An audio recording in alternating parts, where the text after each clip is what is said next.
Hello and welcome to the United in Spirit podcast, and I think we have an action-filled podcast here today, but I think first we should cover the Spurs game yesterday, and what a performance it was. What a performance. By far our best overall 90-minute performance under Ten Hag of what he wants us to do and what we carried out. We carried out good moments against Liverpool and Arsenal, beating them at Old Trafford. We got results other places, but 90 minutes controlling the game, passing, doing what we want to be doing. That was our best performance today. For 90 minutes, pressing high, not letting Spurs have time on the ball, constantly attacking, constantly getting shots away.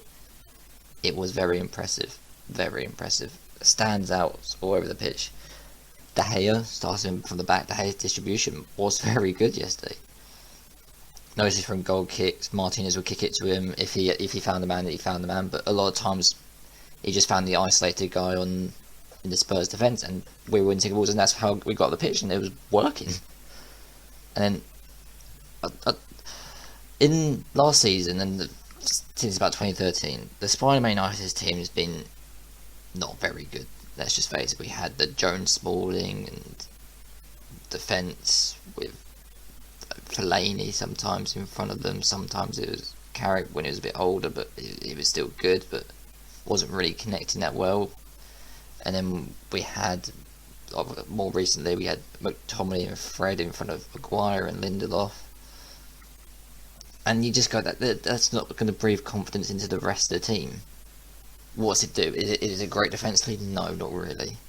Is it great going forward? No, not really. Has it got much pace? No, not really. And you go, well, there's not much to work with here to build around that.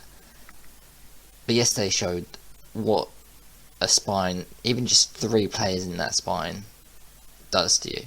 And does to a team. Martinez, Varane and Casemiro. They were perfect yesterday. They faced against, by stats, the most lethal attacking duo the Premier League's ever seen. Son and Kane. And yet, they didn't get a sniff yesterday. They had one good chance, which was offside, but led to our second goal. But they're really, really good. Martinez and Varane completely kept Kane and Son out of the game. They never got in behind them. Every time they dropped in midfield, they were right on them, especially Martinez, him rushing out into midfield, and it's very, very good. And Varane covering behind. Casemiro, ball playing was very good. Very good. And cutting up play, just knowing where to be. Seeing some people out of position, he just drops into a different position. Very, very good. It's like when McTominay and Fred, they're always in 50-50 challenges or 30-70 challenges to the other team. Because they're always in the wrong position, they always have to make a tackle or stretch back and try and make a tackle. Casemiro doesn't have to make tackles, just him being there either makes the opposition play a long ball that's just going to get cut out, or he's just there to intercept. But when he does go to tackle, he tackles. he doesn't go half-heartedly, does it?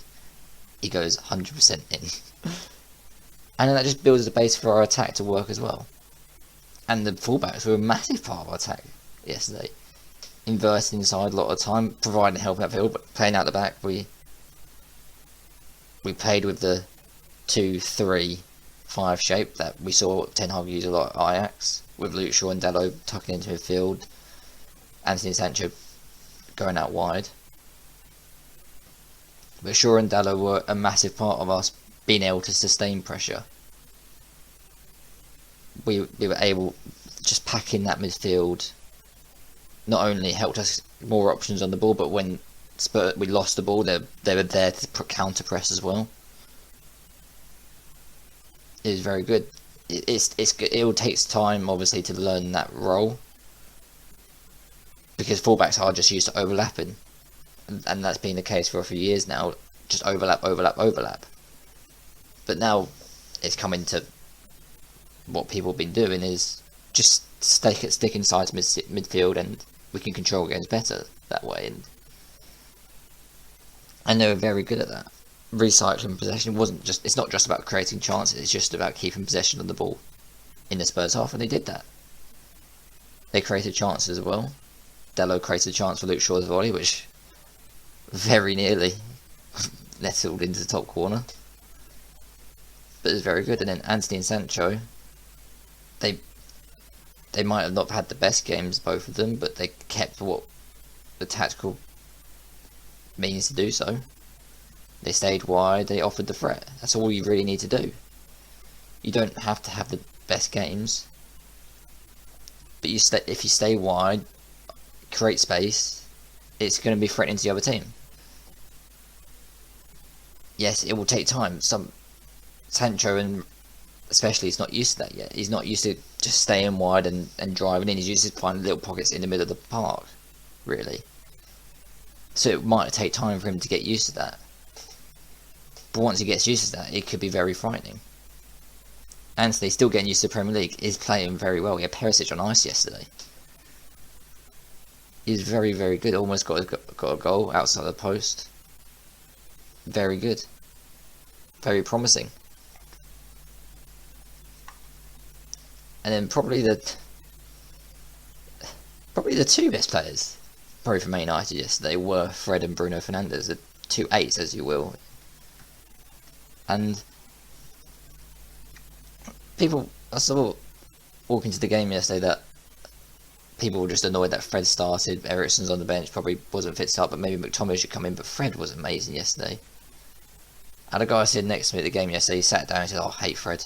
Even before the game's kicked off, hate Fred, can't stand him, worst player we've ever bought. And he just goes and drops that. It was just all over the place. He might not have the best ball playing skills. He was all right yesterday, kept the ball moving, never really lost the ball when you in a dangerous area that cost us. But when Fred's in the middle in the final third, he's not a bad player. When you keep the ball in the final third, he's not a bad player. It's just that when we are under the cosh or he's playing a bit deeper, he has to have a more reserved role. It's not good. But when he can press from front and be up the pitch, he's a valuable player to a team. He showed that last season under Rangnick when in the few games where we did press high, he was very valuable. Yes, his shooting does annoy you, but he got lucky yesterday with one of his shots.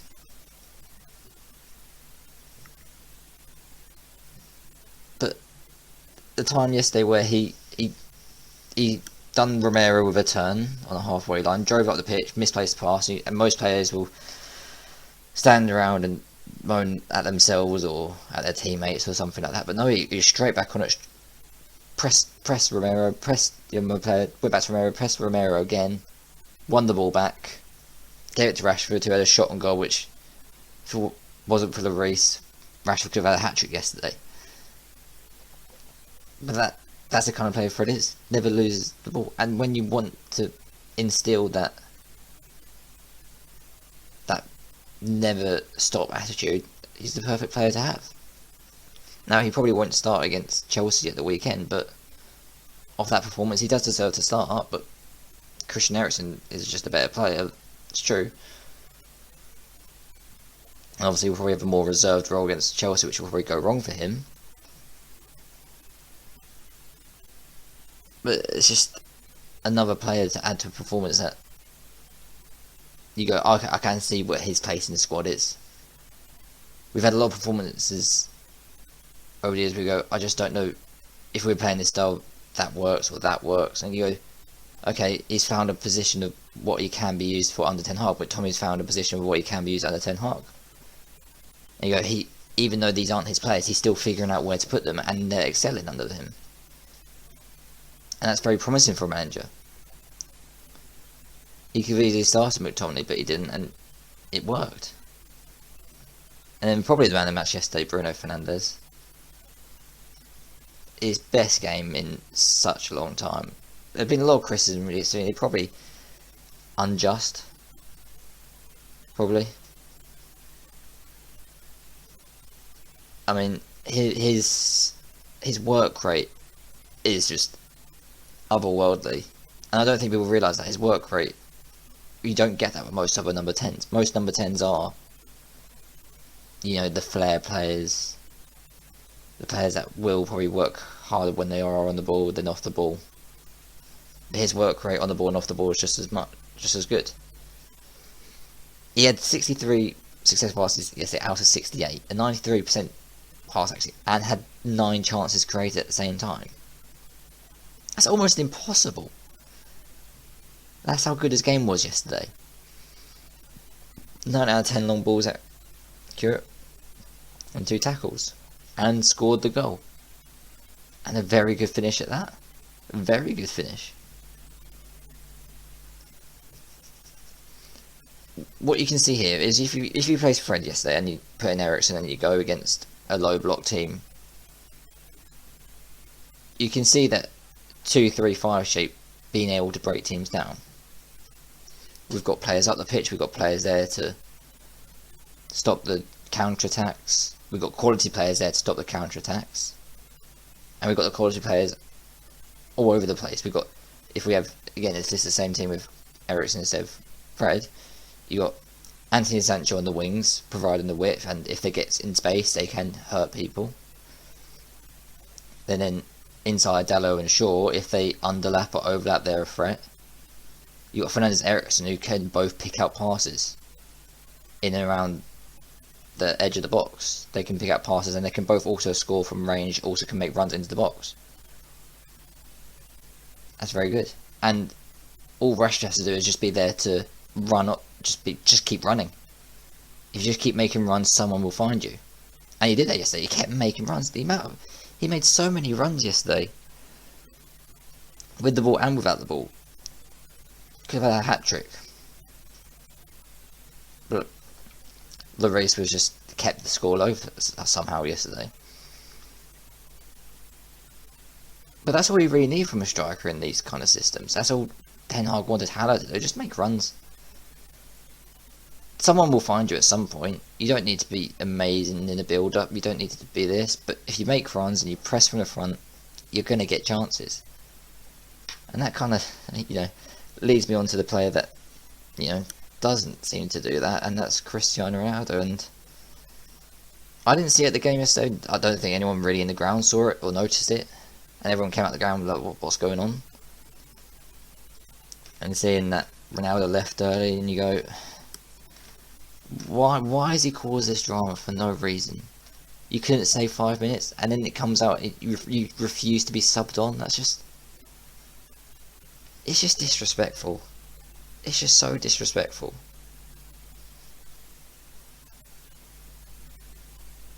There is no need for it.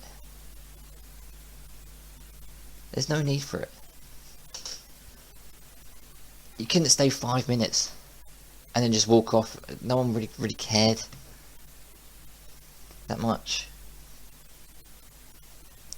And Ten Hag rightly has banished him from the team, saying you're either all in or you're out. And he's gone. I'm not going to have you against Chelsea. And it's so easy for Ten Hag to do this because we just came off the best performance we've had in years, especially against the top 6 side, a Champions League side, and we dominated for 90 minutes. And you go, well, yeah, you don't. And then he's come out with a statement saying, As I've always done throughout my career, I try to live and play respectfully towards my colleagues, my adversaries, and my coaches. That hasn't changed. I haven't changed. What has changed? You refuse to come off the bench. I'm the same person, the same professional that I've been for the last 20 years playing elite football, and respect has always played an important role in my decision-making progress. Well, you put in a transfer in Cromwell, you refuse to go in pre-season, now you're refusing to play football. There's not much respect there. I started very young. The older, most experienced players' examples were always very important to me. Therefore, later I've always tried to set the example for myself for the youngsters that grew in all the teams that I've represented. Unfortunately, that's not always possible, and sometimes the heat of the moment gets the best of us. Now, I know it's hard going from a player that just had everything geared towards him for 15 years to suddenly being on a bench for a team that last season were very bad. But if you look, he's not stupid. He can't be stupid. He can't be probably the second best player of all time and be stupid. But He can look at his performance this season and realise he's not been good at all. He's not been good at all. He scored 2 goals this season. And one of them was a penalty against Omonia Nicosia. He's had plenty of chances. This season, he started against... No, he came off the bench against Brighton and didn't really do anything. Okay, fair enough. We were terrible that game. Against Brentford, he starts, and we lose 4-0. Is there a correlation? Maybe. And then off the bench against Liverpool, Southampton, Leicester, and Arsenal, he did alright come off the bench. He didn't do anything terribly against them teams, but he wasn't really a threat, really. But you can see the role he had. And he got the start against Sociedad, and it was terrible. Got the start against Sheriff, again, terrible. On the bench against City, apparently Ten Hag said he was, out of respect, I don't believe that. And then gets a start against Ammonia, scores a penalty, but again, terrible. Gets the goal against Everton, good performance. Wasn't a terrible performance, wasn't great really. We were good for the first half, weren't exactly great for the second half. And again against Ammonia at home, where we absolutely dominated the game, but again, he was terrible. Against Newcastle, he was terrible, moans about going off, but as soon as he goes off, we start playing better. Is that a shock? Not really. He just isn't willing to do what it takes to get into the team right now. And the final part of the statement, right now, I just feel that I have to keep working hard in character and support my teammates and be ready for everything in any given game. Giving in to the pressure is not an option, it never was. This is Manchester United, and United we must stand. Soon we'll be together again. Like, what kind of PR spin is this? Like, together we'll be together. No, you're done. You've lost the trust of your teammates. They're refusing to come off the bench. That's so petulant. So petulant.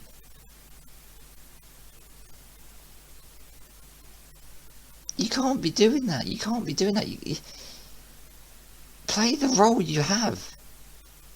Yes, you've been the best. You're one of the 2 best players in the world for 15 years. But guess what? That 15 years is over.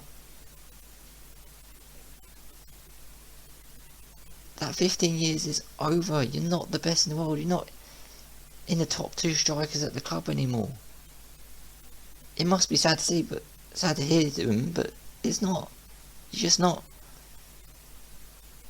What have you done this season to prove anyone wrong? Manchester United have scored more goals when he's not on the pitch. Man United have won more games when he's not on the pitch.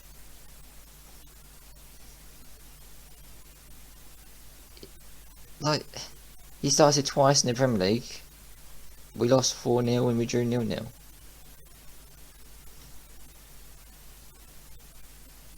In the Europa League, you go, oh, Ronaldo can't play in the Europa League. That competition's below him, that's the reason he wanted to leave in the summer. He scored 1 goal in 4 games. And that goal was a penalty. The Europa League is not below him. He's barely standing for that right now.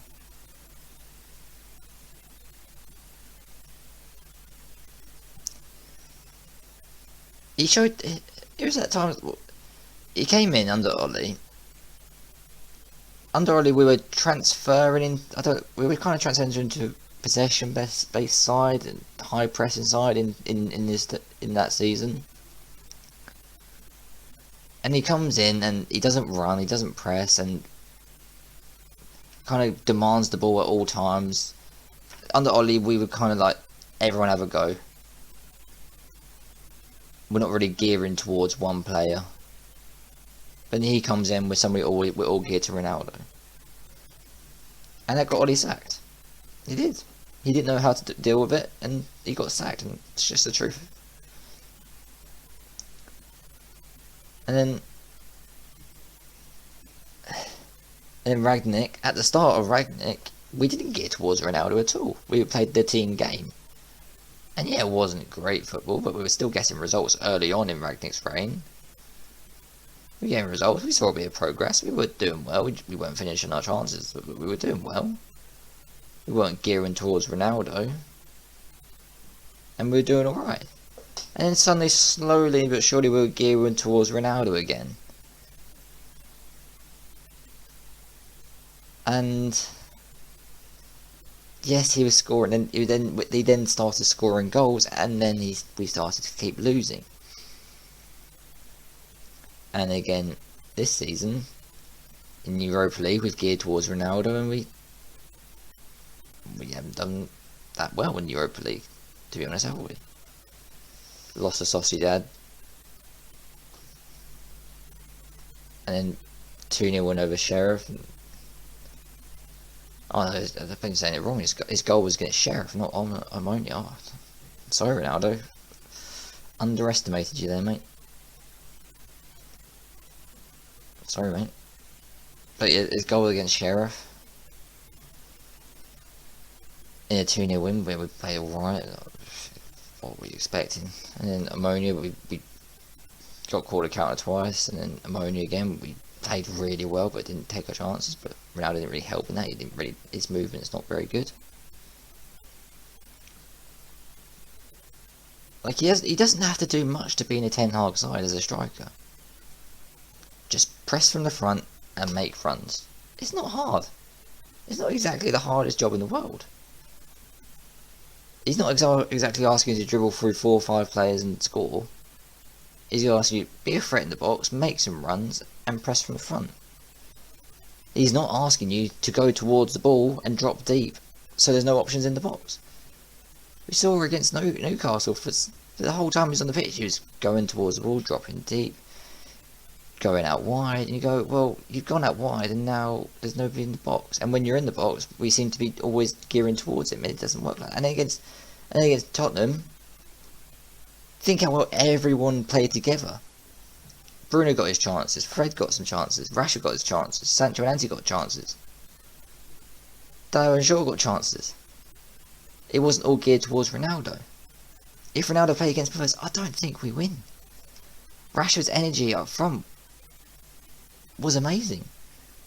He didn't have the end product, but that's not what you need right now. That's modern football. You don't really need that end product. It's not as important anymore. But if you keep sustaining pressure, someone with half the end product, but if you get double the chances, it's going to be the same result. Ronaldo's a better finisher than Rashford, it's a fact. But Rashford, by being more energetic, created himself and other people more chances. Ten Hag's played this perfectly. He backed Ronaldo through the summer. Through the whole summer, he backed him. He said, Ronaldo's part of the squad, I want to work with Ronaldo, he can play this style.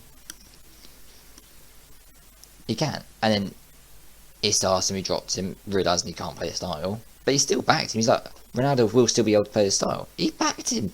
He tried his hardest to back him.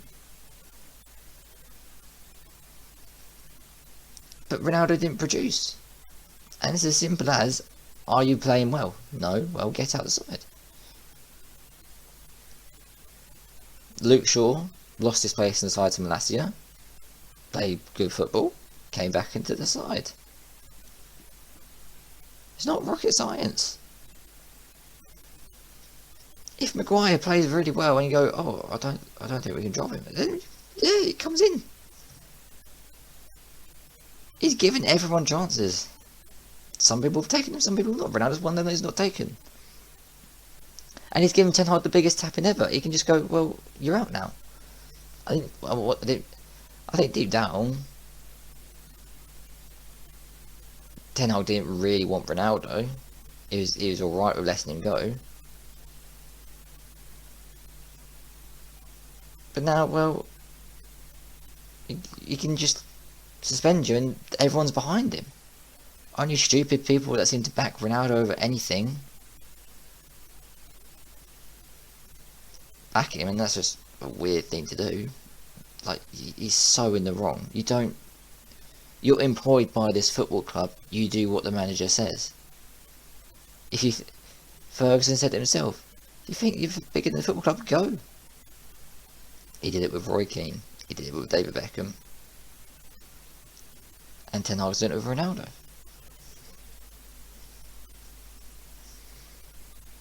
And it's amazing how he has got this dressing room.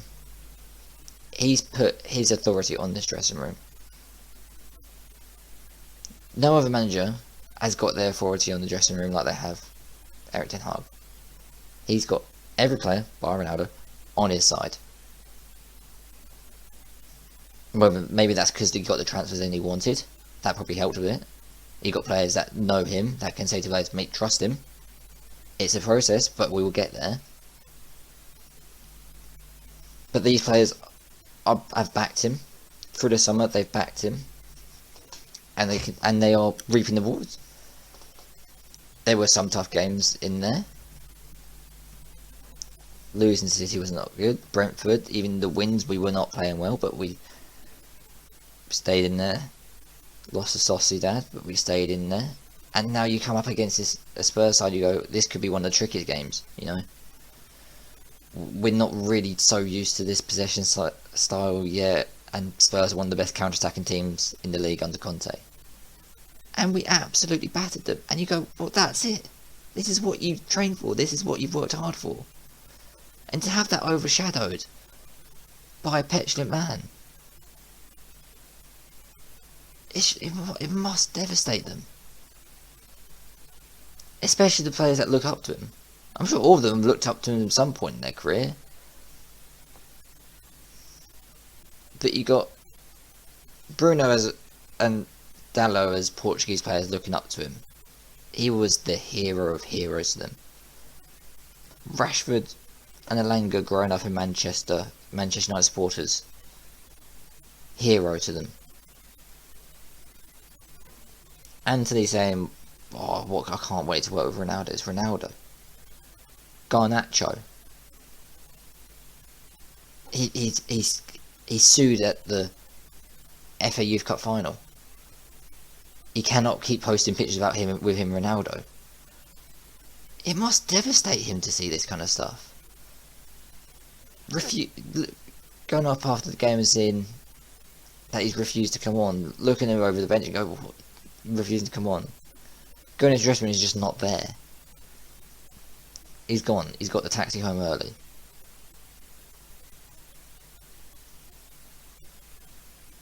I don't think he realised the massive effect he has on the club. And probably the sooner he's gone, the better. The sooner he's gone is the better. Now we have to replace him, obviously, but with his wages on the books, I'm sure we can afford somebody. What is he on? What, 500 grand a week? Isn't he? I'm sure that can free up something, even if it's just a loan for a young player that we might have an option to buy. That might be very nice. If we get like a loan for like Goncalo Ramos, we go, okay, we have an option to buy for 50 million. If he works out, yeah, great. If he doesn't, we go, okay, maybe not. Maybe you can even negotiate it down or something. He probably won't be able to get Ivan Toney in the winter. But even if it's just a loan for somebody.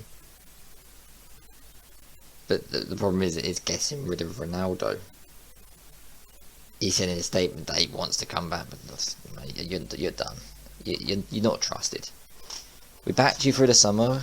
You go, okay, you didn't turn up for pre-season. That's a dick move. You asked to leave. That's a dick move.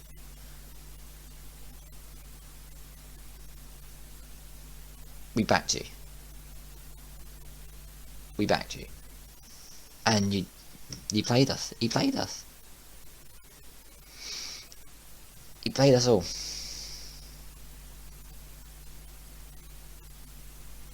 He played us all. Anyway, looking forward to the next game, Chelsea. Under Graham Potter, they've been alright. They've had a few sketchy moments. Really, they haven't been like super solid in every game, but they've played well. Like Against Salzburg they were really good. Against Palace they were good. Against Milan both times they were very good. They played well against Wolves. But it's the last 2 games that probably gives United fans a bit of hope. I get a bit of hope maybe. Aston Villa really took it to them and they were really unlucky to come out with a loss. Brentford were able to do good things against them. So they are there for the taking. We can get at them. And without Ronaldo, we can press from the front. It'll probably be Eriksen in for Fred as the only change. And this has been... People were saying, oh, why is Ten Hag not rotating the Europa League? Well, this is why. He wants to get the team playing together. Get the team playing together first. Get a rhythm going between the players. Over time, you start rotating. Over time, you can add young players into the squad. But get the team stabilised first. And then, over time, start resting players. Anyway, comment your thoughts on the Ronaldo situation, probably. Even on the Spurs game or the Chelsea game, if you don't want to give Ronaldo time of day. Wouldn't be against that. Be respected of that. But please like and subscribe, and I'll see you next one. Bye.